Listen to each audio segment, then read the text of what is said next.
বাংলাদেশের সমস্যা হলো দুর্নীতি, চাঁদাবাজি, টেন্ডারবাজি। আমরা এগুলো দাফন করবো ইনশাআল্লাহ। সুবর্ণচরের সমস্যা কি?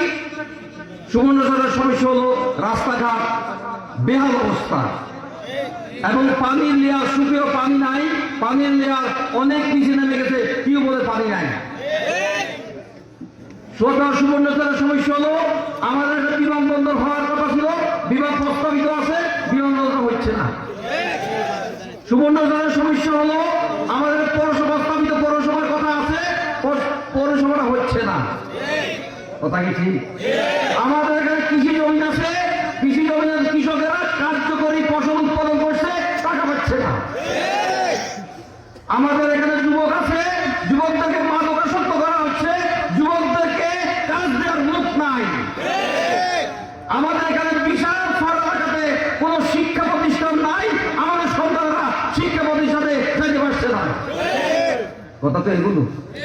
আমাদের মোহাম্মদপুর, আমাদের সরকার, আমাদের সন্তানপুর নদীতে ভেঙে যাচ্ছে, এই নদী থেকে আমাদের এলাকাকে উদ্ধার করার কেউ নাই।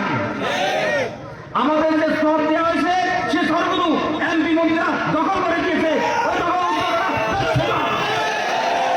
আলহামদুলিল্লাহ, যদি আমাদের ইসলামী সরকার গঠন করতে পারে তাহলে বাংলাদেশ থেকে দুর্নীতি মূলোৎপাটন করা হবে, দখল করা হবে। এই সুবর্ণচরে যদি জামাত যদি ক্ষমতায় আসে, সুবর্ণচরের সমস্যাগুলো আমরা সমাধান করবো ইনশাআল্লাহ।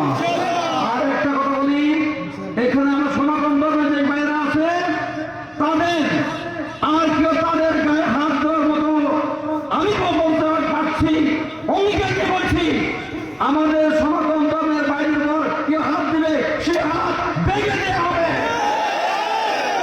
এবং সনাতন ধর্মের ভাইরা এবং মুসলিম ভাইরা আমরা কাঁধে কাঁধ মিলিয়ে অধিকার নিয়ে বেঁচে থাকবে। আল্লাহ আমাদের সবাইকে আমাদের নিয়ত অনুসারে কাজ করার তৌফিক দান করুন। আসসালামু আলাইকুম।